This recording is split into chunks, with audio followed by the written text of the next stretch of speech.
Are back with more thoughts and players. We are moving on to our next segment that always follows the break. It is a segment that you love, we love. It is Was It Worth It? And for today's level, we are going to be discussing, as I said, a game we all have played, Streets of Rage 4. Yes. So let's start with Cory on this one. Cory, was it worth it? All right, man. Let me start off by saying this. Growing up, a big portion of my childhood was playing the Teenage Mutant Ninja Turtles games with my mother. My mother is a gamer. Hi, Mom. I love you. So I love beat 'em ups. I loved beat 'em ups. I haven't played a lot in the last couple of years. I think the last one I played before this was Scott Pilgrim vs. the World. Great game. Streets of Rage 4 hit that nostalgia. It hit it and it exceeded it. The graphics look amazing. I love the art style, the entire thing. The music's great. From that opening menu music to each level, it sounds unique. It was a ton of fun.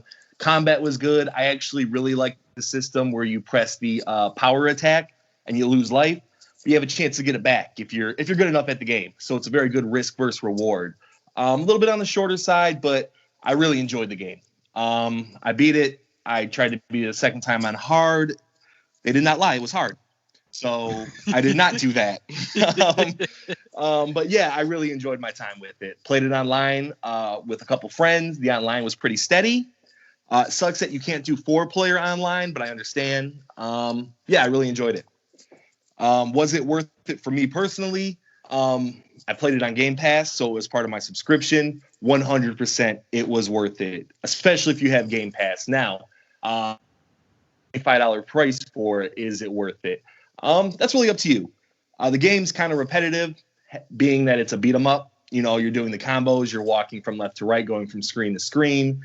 It also has a rather slow movement speed. You kind of just walk. You'll walk from left to right, and you're not very fast at all. And that kind of got to me. I was doing a lot of jumping and diving. So, yeah, that was really my only negative in the game. I had a good time. It was short. To me, it was worth it.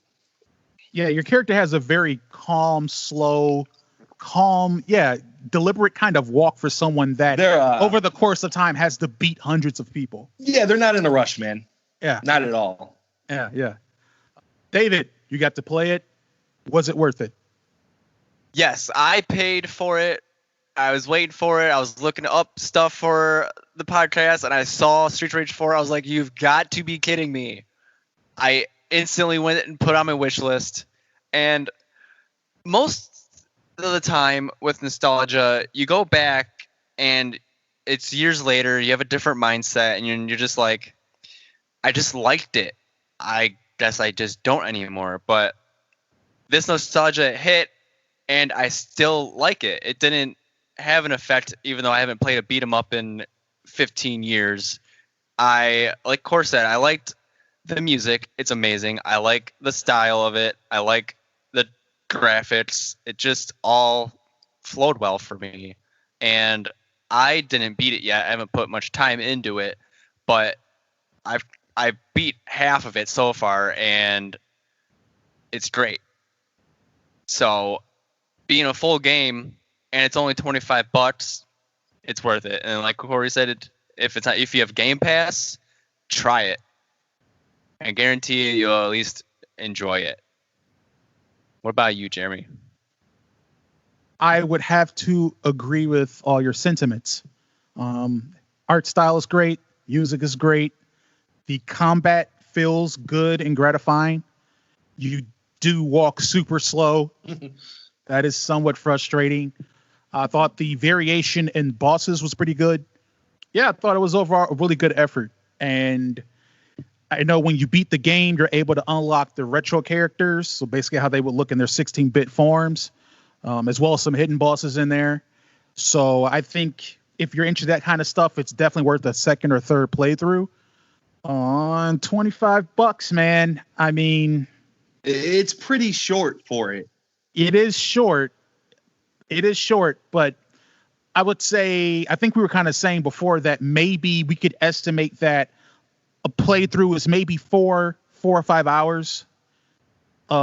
So if you're going to play it a couple of times and maybe unlock some characters, if you're a completionist in almost every game, it's worth it. But if you're going to go through and play for a couple of times, unlock some characters, some hidden bosses, experience that, then you're looking at close to 8-9-ish hours worth of content for $25. That seems to be of good value. So I think it was worth it.